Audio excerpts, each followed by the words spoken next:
Hello my YouTube family, welcome back to my channel. तो आज के वीडियो में हम लोग मैथ और रीजनिंग के कुछ इंपॉर्टेंट क्वेश्चन पढ़ेंगे।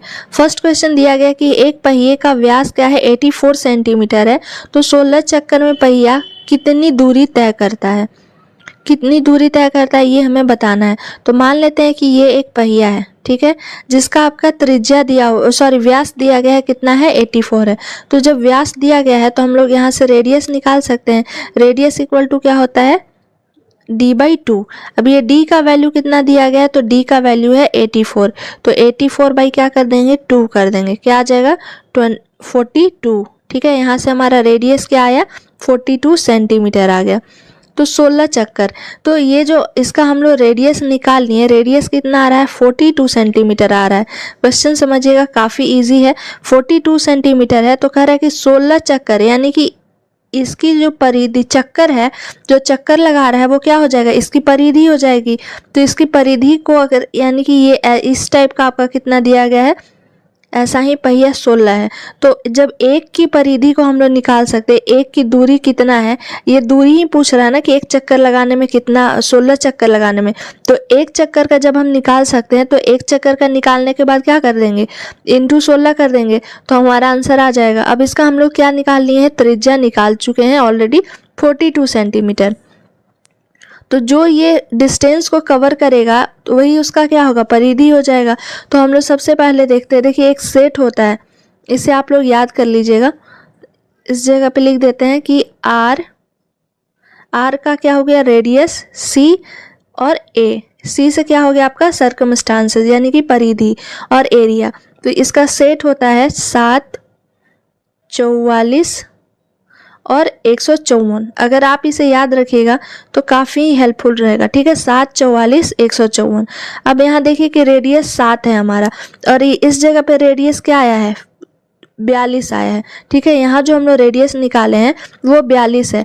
तो 42 7 का कितना गुना है 7 है, और यहाँ हम लोग सेट में क्या लिखे हैं 42 आया है हमारा, और ये सेट में क्या दिया गया है इसे आप लोग नोट कर लीजिएगा। ये इसका 6 गुना है, तो इसका परिधि जो है सर्कमस्टांसेज है वो भी क्या हो जाएगा 6 गुना हो जाएगा, यानी कि 44 गुने क्या कर देंगे 6 कर देंगे। ये इसका क्या आ गया परिधि। एक का हम लोग परिधि निकाल ले, क्योंकि जो ये दूरी तय करेगा ये जो है वो इसका क्या है परिधि ही है। तो इसे हम लोग निकाल लिए 44 गुने 6, परिधि का वैल्यू आ गया हमारा, क्योंकि ये 6 गुना है। अगर मान ली कि इस जगह पे आपका क्या रहता है दूसरा और नंबर रहता तो दूसरा सेट होता है 7, 44, 154 का है, हम लोग सेट लगाते हैं। तो 44 गुने 6 कर देंगे, तो एक का हमारा क्या आ गया 44 गुने 6 आ गया। इसी तरीके से हमसे क्या पूछ रहा है, तो 16 का पूछ रहा है, तो गुने क्या कर देंगे 16। अब यहाँ क्वेश्चन में देखिए ये जो दिया गया है वो सेंटीमीटर में है, लेकिन ऑप्शन हमारे किस चीज़ में दिए गए हैं, सारे के सारे मीटर में है। सारा हमारा क्या है मीटर में है। तो इसे हम लोग सेंटीमीटर में चेंज करने के लिए क्या करेंगे 100 से डिवाइड कर देंगे। तो बाई क्या लिख देंगे 100 लिख देंगे। अब इसे चलिए सॉल्व करते हैं।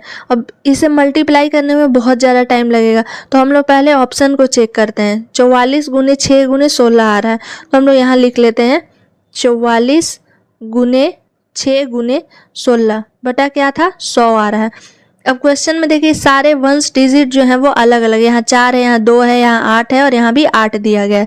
तो हम लोग चेक करते हैं पहले कि इसका वंस डिजिट पे यानी इकाई के स्थान पे क्या आ रहा है। तो 6 गुने 6 करेंगे तो क्या आ जाएगा 36, 36 गुने 4 करेंगे, 36 गुने जब 4 करेंगे तो इकाई के स्थान पे हमेशा क्या आ रहा है 4 ही आएगा, उसके बाद जो भी संख्या है। तो 4 हम लोग देख रहे हैं कि ऑप्शन बी में भी इकाई के स्थान पे नहीं है, सी में भी नहीं है, और डी में भी नहीं है, सिर्फ और सिर्फ किस में है तो ऑप्शन ए में है। तो इसका करेक्ट आंसर बिना हम लोग सॉल्व किए, बिना इसके मल्टीप्लाई किए इसका ऑप्शन को सॉल्व कर सकते हैं। अगर 4 किसी और के इकाई के स्थान पे रहता तो हम लोगों को गुना करने की ज़रूरत पड़ती है, लेकिन 4 सिर्फ और सिर्फ ऑप्शन ए में इकाई के स्थान पर है, तो इसका करेक्ट आंसर क्या हो जाएगा ऑप्शन ए हो जाएगा। क्योंकि एग्जाम में हमारे पास टाइम बहुत कम होता है, और जो भी ऑप्शन होते हैं या जो आपका लॉन्ग मेथड से थोड़ा हार्ड क्वेश्चन रहता है उसका ऑप्शन हमेशा अलग अलग दिया रहता है। तो करेक्ट ऑप्शन हमारा ए हो जाएगा। नेक्स्ट क्वेश्चन देखते हैं। A square plus B square equal to क्या है 82 है, और ए बी इक्वल टू 9 दिया गया है। तो ए क्यूब प्लस बी क्यूब का वैल्यू पूछ रहा है। तो यहाँ देखिए अगर हम लोग ए के जगह पे क्या रखते हैं 1 रखते हैं, ठीक है, और b के जगह पे क्या रखते हैं 81 रखते हैं। ये क्यों रख रहे हैं वो समझिएगा। अगर हम लोग b के जगह पर क्या करते हैं 81 रखते हैं तो इस जगह पे क्या हो जाएगा हमारा एक जो a है वो आपका 1 हो जाएगा और b के जगह पे हम लोग 9 रखेंगे, ठीक है। 81 रखेंगे तो इसका तो स्क्वायर कुछ और हो जाएगा। 9 रखते हैं। यहाँ देखिए a और b इस जगह से हम लोग निकाल रहे हैं। ab इक्वल टू अगर 9 दिया गया है तो हम लोग लिख सकते हैं a इक्वल टू 1 और b इक्वल टू क्या लिखेंगे, क्यों 9 लिखेंगे, क्योंकि 1 और 9 को ही आपस में गुना करेंगे तो क्या आएगा 9 आएगा। जब a के जगह पे हम लोग 9 भी लिख सकते हैं, b के जगह पे 1 भी लिख सकते हैं, कोई फर्क नहीं पड़ेगा, दोनों में से कुछ भी लिख सकते हैं। तो चलिए इसे सॉल्व करते हैं। अब इसमें भी रख के देखते हैं। अगर a के जगह पे 1 रखते हैं हम लोग, ठीक है, 1 का स्क्वायर कर देंगे। अब b के जगह पे क्या 9, तो 9 का हम लोग यहाँ स्क्वायर लिख देंगे। तो 1 प्लस 81 क्या हो जाएगा इक्वल टू 82, यानी कि ये वैल्यू जो है हमारा सही आ रहा है क्योंकि दोनों में 82 आ गया और ये भी। अब क्वेश्चन में क्या पूछ रहा है A cube plus B cube का मान पूछ रहा है हमसे कि ए क्यूब प्लस बी क्यूब का मान क्या होगा। तो ए के जगह पे हम लोग क्या रख देंगे 1 का क्यूब हो जाएगा और b के जगह पे हम लोग क्या रख देंगे 9 का क्यूब। तो 1 का क्यूब 1 होता है और 9 का क्यूब क्या होता है 729, ठीक है, 729 इसका क्यूब होता है। अब 729 में से 1 जोड़ेंगे तो ऑप्शन हमारा क्या आ जाएगा 730 आएगा करेक्ट आंसर। 730 ऑप्शन बी में दिया गया है तो बी इसका हो जाएगा करेक्ट आंसर। नेक्स्ट देखते हैं a प्लस बी का वैल्यू क्या दिया गया है 10 है। a square plus B square equal to क्या है 68 है। तो a cube plus B cube का आपसे मान पूछ रहा है तो हम लोग फॉर्मूला जानते हैं a cube plus B cube equal to क्या होता है a प्लस बी का होल स्क्वायर। इसे फॉर्मूला आप लोग नोट डाउन करते चलिएगा। a प्लस बी का क्यूब, ठीक है, a प्लस बी का cube minus 3ab a plus B, ये किसका फॉर्मूला होता है A cube plus B cube का। तो हम लोग देख रहे हैं ए प्लस बी का वैल्यू दिया गया है लेकिन ए बी का वैल्यू हमें नहीं पता है। तो ए बी का वैल्यू निकालने के लिए हम लोग क्या करेंगे, तो यहाँ हम लोग ए प्लस बी का होल स्क्वायर लिख सकते हैं क्योंकि इस फॉर्मूला से ए बी का हम लोग का मान निकल जाएगा। A plus B square equal to क्या हो जाता है A square plus B square plus क्या हो जाएगा 2ab। अब a प्लस बी का वैल्यू देखिए क्या दिया गया 10, तो 10 का स्क्वायर करेंगे तो क्या हो जाएगा 100। a square plus B square का भी देखिए वैल्यू क्या दिया गया 68, तो इसके जगह पे क्या लिख देंगे 68 प्लस क्या हो जाएगा 2ab। ये ab का वैल्यू हम लोगों को निकालना है तो ये इधर जाएगा तो 2ab इक्वल टू क्या हो जाएगा 100 में से 68 को हम लोग माइनस करेंगे। तो 100 में से 68 को माइनस करते हैं कितना आ जाएगा, तो 10 में से 8 गया 2 और 9 में से 6 गया 3, यानी कि ए बी का वैल्यू क्या आ रहा है 32/2 16 आ जाएगा। ए बी का वैल्यू क्या आ रहा है 16 आ रहा है। अब इस जगह से हम लोग निकाल सकते हैं ए प्लस बी का क्यूब, तो ए प्लस बी का क्यूब यानी कि क्या हो जाएगा 1000। 10 का क्यूब करेंगे तो 10 गुने 10 गुने 10 करेंगे तो 1000 आ जाएगा माइनस 3ab। ए बी का भी हम लोग क्या निकाल रहे हैं 16, तो क्या लिख देंगे 16 और a प्लस बी का वैल्यू फिर से क्या है 10 है तो गुने में क्या हो जाएगा 10। अब चलिए इसे सॉल्व करते हैं। क्या नंबर आया था हमारा 1000 आया था। 1000 माइनस इसे जब करेंगे तो 16 गुने 3 क्या हो जाएगा 48। 48 गुने 10 करेंगे तो 480, यानी कि 1000 को माइनस करना है किससे, तो 480 से माइनस करना है। तो अब इसे माइनस करते हैं तो 0 का 0 हो जाएगा, 10 में से 8 गया 2 और ये क्या हो जाएगा 9, 9 में से 4 गया 5, 520 हमारा आ रहा है वैल्यू किसका, तो क्वेश्चन में पूछ रहा था ए क्यूब प्लस बी क्यूब का। अब 520 कौन से ऑप्शन में, ऑप्शन सी में है, तो इसका करेक्ट आंसर ऑप्शन सी हो जाएगा। नेक्स्ट क्वेश्चन देखते हैं। निम्नलिखित नीचे दिए गए विकल्पों में से संबंधित संख्या को चुनिए। 45 का स्क्वायर दिया गया है और यहाँ हमको किसका स्क्वायर होगा बताना है। तो देखिए ये सारे ऑप्शन से पहले हम लोग चेक करते हैं। तो पहला हम लोग ये देखिए 45 का क्यूब दिया स्क्वायर दिया गया। अब कैसे है इसे सॉल्व करते हैं। जब भी किसी भी संख्या के इकाई के स्थान पर 5 हो, ठीक है, और उसका स्क्वायर पूछता है तो हम लोग क्या करते हैं कि 5 इकाई के स्थान को हम लोग गुना कर लेते हैं दोनों को। तो 5 गुने 5 करेंगे तो क्या आ जाएगा 25 आ जाएगा। और पहले जो दहाई की संख्या होती है उसमें हम लोग क्या करते हैं 1 जोड़ लेते हैं। जब 2 अंकों की संख्या रहेगी तो हम ऐसा करते हैं। तो 4 और 1 जोड़ेंगे तो क्या हो जाएगा 5 और इस 5 को हम लोग क्या करेंगे 4 से गुना कर देंगे तो क्या आ जाएगा 2025। इसी प्रकार से इसे हम लोग 3025 है तो 25 यानी कि 5 तो आएगा ही इसके इकाई के स्थान पे, और दूसरा नंबर क्या हो जाएगा 5 हो जाएगा, क्योंकि एक जब बढ़ाएंगे इकाई के स्थान को तो क्या हो जाएगा 6, 6 गुने 5 करेंगे तो 30 आएगा। तो ऑप्शन में हमारा क्या आएगा 55। अगर ऐसे भी हम लोगों को नहीं समझ में आ रहा है तो देखिए सारे ऑप्शन अलग अलग दिए गए हैं।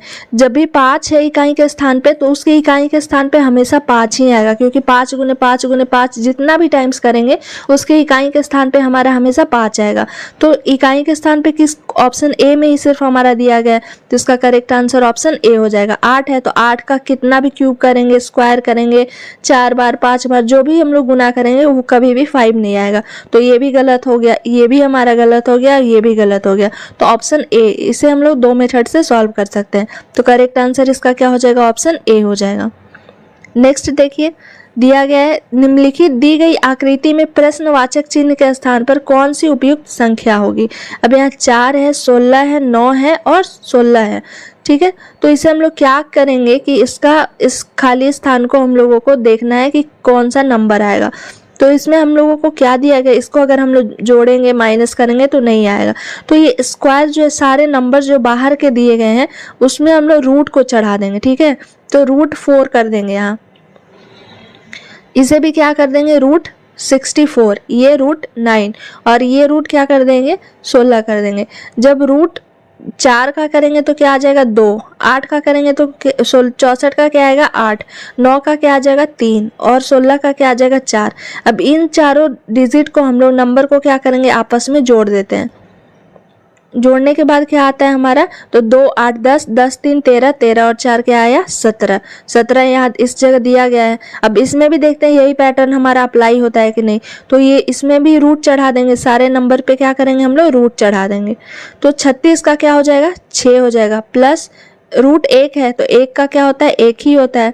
16 है, 16 का क्या हो जाएगा 4 होता है, और 4 है तो 4 का क्या होता है 2 होता है। जब इसे हम लोग जोड़ते हैं तो 6 1 7, 7 4 11, 11 और 2 क्या आ रहा है 13, 13 देखते हैं कि नहीं। तो इसमें भी 13 दिया गया, यानी कि जो पैटर्न इस पे अप्लाई हो रहा है सेम इस पे भी अप्लाई हो रहा है। तो थर्ड वाले पे भी हम लोग क्या करेंगे इसी पैटर्न को अप्लाई कर देंगे। तो 25 है, इसमें भी हम लोग रूट चढ़ा देते हैं सारे नंबर्स में। 25 है तो 25 का आपका क्या हो जाएगा 5 हो जाएगा। 81 है, 81 का क्या हो जाएगा 9 हो जाएगा। 4 है, 4 का क्या हो जाएगा 2 हो जाएगा, और √36 है, 36 का क्या हो जाएगा 6 हो जाएगा। अब इन सारे नंबर्स को आपस में जोड़ते हैं तो 5 5 और 9 क्या हो जाएगा, तो 14 हो जाएगा। 14 और 2 16, 16 और 6 22, क्या आ रहा है 22 आ रहा है। तो इस जगह पे क्या आ जाएगा 22 आ जाएगा। अब हम लोग देखते हैं ऑप्शन में 22 है कि नहीं, तो ऑप्शन डी में दिया गया है 22, तो इसका करेक्ट आंसर क्या हो जाएगा ऑप्शन डी हो जाएगा। नेक्स्ट क्वेश्चन है ABB ब्लैंक है, AB फिर ब्लैंक ब्लैंक और BBB। अब देखिए क्वेश्चन में कि B जो है हमेशा BBB के फॉर्म में आ रहा है, और A के बाद यहाँ क्या आ रहा है B आ रहा है। तो A के बाद B आ रहा है और B हमेशा क्या है ट्रिपल फॉर्म में है। तो ये 2 भी यहाँ लिखा हुआ है, और यहाँ देख रहे हैं कि 3 B का पेयर लग रहा है, तो यहाँ क्या कर देंगे हम लोग B लिख देंगे। ठीक है, A के बाद फिर से क्या आ रहा है यहाँ B आ रहा है, तो हम लोग यहाँ भी क्या लिख देंगे B लिख देंगे। और फिर यहाँ B 2B आ गया, पहले एक और लाना है हम लोगों को क्योंकि 3 है तो 3 लिख दिए। अब ये हमारा पेयर देखिए कैसे बन रहा है, ABBB का पेयर बन रहा है। ठीक है, किसका पेयर बन रहा है ABBB, और BBB ऑलरेडी है तो यहाँ हम लोग क्या लिख देंगे A लिख देंगे। अब क्या क्या खाली जगह पे हम लोग भरे हैं, तो B लिखे हैं पहले वाले में, दूसरे वाले में भी B आया है, तीसरे वाले में भी B आया है, और चौथे वाले में A आया है। तो इसका क्या सेट बन रहा है BBBA। ऑप्शन में देखते हैं कौन से है, तो ऑप्शन सी में हमारा दिया गया है BBBA, तो इसका करेक्ट आंसर क्या हो जाएगा ऑप्शन सी हो जाएगा। तो ये आपके कुछ इंपॉर्टेंट क्वेश्चन थे जो कई बार एग्जाम में रिपीट हुए हैं। आई होप आपको ये वीडियो पसंद आया होगा। अगर मेरा वीडियो पसंद आता है तो प्लीज़ लाइक करें, शेयर करें एंड सब्सक्राइब करें। Thank you for watching my video.